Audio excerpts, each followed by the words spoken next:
أشرقت نفسي بنور من فؤادي حينما بسم اللہ الرحمن الرحیم نحمده ونصلی علی رسولہ الکریم اما بعد۔ نئے اسلامی سال کی آمد ہے، پرانے سال کا ورق بوسیدہ ہو کر گرنے کو ہے۔ ہم ایک سال زندگی کا قیمتی اور گزر گیا اور قبر سے اور زیادہ قریب ہو گئے۔ کیا خوب کسی نے کہا تھا کہ غافل تجھے گھڑیال یہ دیتا ہے منادی، لے ایک گھڑی عمر تیری اور گھٹا دی۔ 1428 کا اسلامی سال ختم ہو کے 1429 شروع ہو رہا ہے۔ یہ ہمیں کیا پیغام دیتا ہے؟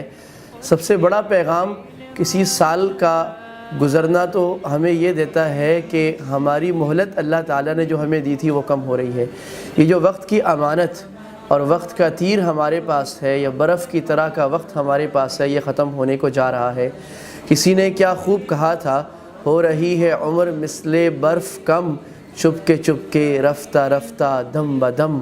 اس کی مثال ایک برف کی طرح ہے کہ اگر انسان اس وقت کو کام میں لے آئے گا تو یہ انسان کا ساتھ دے گی، انسان کے کام آئے گا۔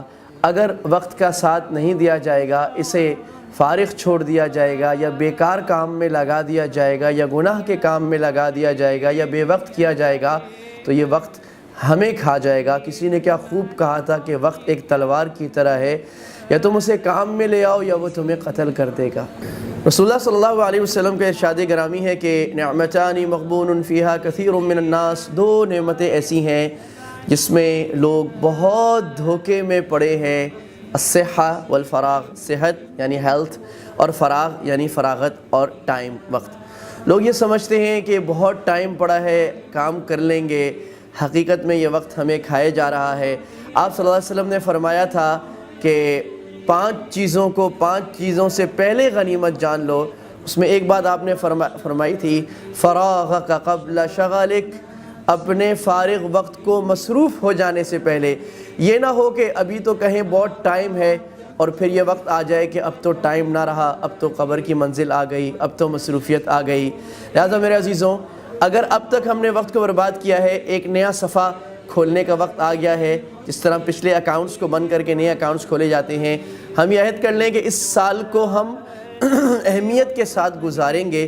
اس سال میں اللہ تعالیٰ سے اپنے عہد وفا کی تجدید کریں گے کہ اس سال میں گناہ نہیں ہوگا، اللہ کی نافرمانی نہیں ہوگی، کسی مخلوق کا حق نہیں مارا جائے گا، دھوکہ نہیں ہوگا، فراڈ نہیں ہوگا، ظلم نہیں ہوگا، جھوٹ ختم، ماں باپ سے خوبصورتی کا معاملہ کیا جائے گا، رشتہ داروں سے حسن سلوک کیا جائے گا، لڑائی جھگڑوں کو مٹایا جائے گا، نفرتوں کو اٹھایا جائے گا، بغض کو دل سے نکالا جائے گا، معاف کرنے کی فضا عام ہوگی، فرقہ واریت کو دبایا جائے گا، نمازوں کا ذوق، ذکر کا شوق اور تلاوت کی رونق ہوگی۔